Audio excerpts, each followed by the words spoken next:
ಸೇವಾ ಮನೋಭಾವನೆ ಇದೆ. ಎಡಗೈ ದಿವಂಗತ ಪುನೀತ್ ರಾಜ್ಕುಮಾರ್ಗೆ ಚಿತ್ರರಂಗ ನುಡಿ ನಮನ ಆಯೋಜಿಸಿದೆ.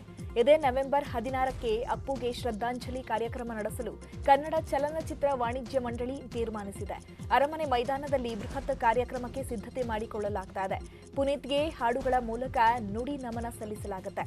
ಚಿತ್ರರಂಗದವರಿಗೆ ಮಾತ್ರ ಸೀಮಿತವಾದ ಕಾರ್ಯಕ್ರಮ ಇದು. ರಾಜ್ ಕುಟುಂಬದ ಸದಸ್ಯರು ಇರಲಿದ್ದಾರೆ ಅಂತ ಸಾರಾ ಗೋವಿಂದ್ ಮಾಹಿತಿಯನ್ನು ಕೊಟ್ಟಿದ್ದಾರೆ.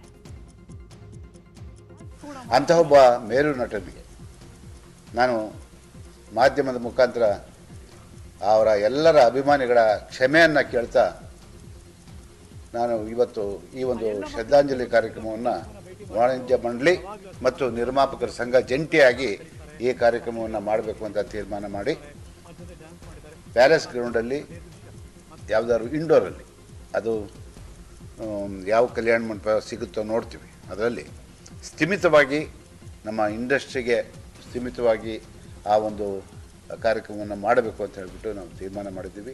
ಅದಕ್ಕೆ ಪುನೀತ್ ನಮನ ಅಂತ ಅದಕ್ಕೆ ಒಂದು ಸ್ಲೋಗನ್ ಕೊಟ್ಟು ಆ ಕಾರ್ಯಕ್ರಮವನ್ನು ಮಾಡ್ತಾಯಿದ್ವಿ. ಅದರಲ್ಲಿ ಮಾನ್ಯ ಮುಖ್ಯಮಂತ್ರಿಗಳು, ವಿರೋಧ ಪಕ್ಷದ ನಾಯಕರು, ಆಡಳಿತದಲ್ಲಿರುವಂಥವರು ಎಲ್ಲರೂ ನಾವು ಕರೀತಾ ಇದ್ವಿ. ಜೊತೆಗೆ ನಮ್ಮ ಇಡೀ ಇಂಡಸ್ಟ್ರಿ ಎಲ್ಲರೂ ಸೇರ್ತಾರೆ, ಹಿರಿಯರು ಕಿರಿಯರು ಎಲ್ಲರೂ ಸೇರ್ತಾರೆ.